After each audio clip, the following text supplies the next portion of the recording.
everybody, welcome back to Aroma Hut Institute, and today I have another DIY recipe for you that is from my book, Cleaning with Essential Oil. Today I want to make a linen spray.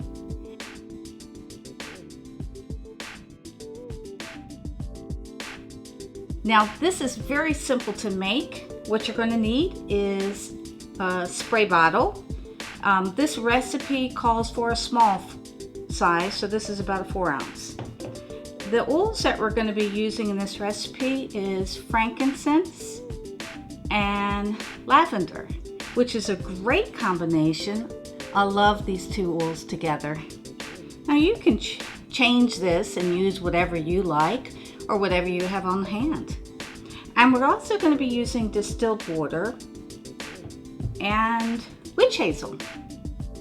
Now witch hazel is great to use, it's plant-based. So we're just going to go ahead and get started.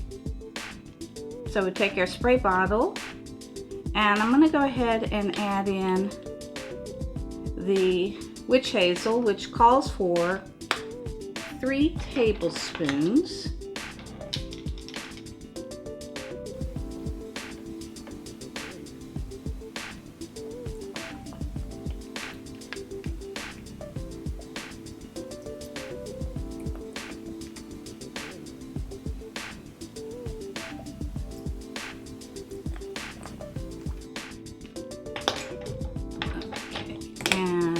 We're going to add a 1/4 cup of distilled water.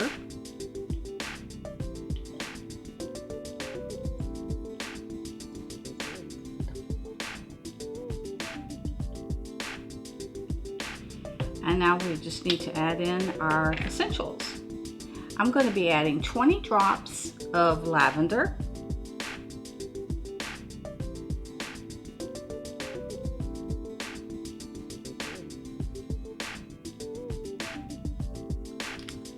And 15 drops of frankincense.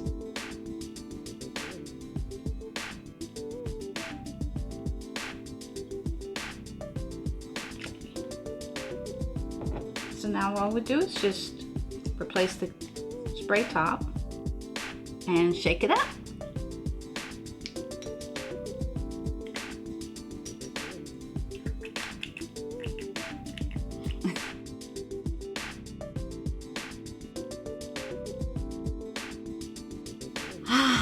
Smells so good. Now you can use this safely on your furniture, on your linens, on your blankets, just about any soft surface to freshen it up and bring it back to life and make it smell good and fill your room with a wonderful fragrance. Thanks for watching. I hope that you'll subscribe to our channel if you haven't already. Check out our other videos on cleaning with essential oil, and I look forward to seeing you in the next video.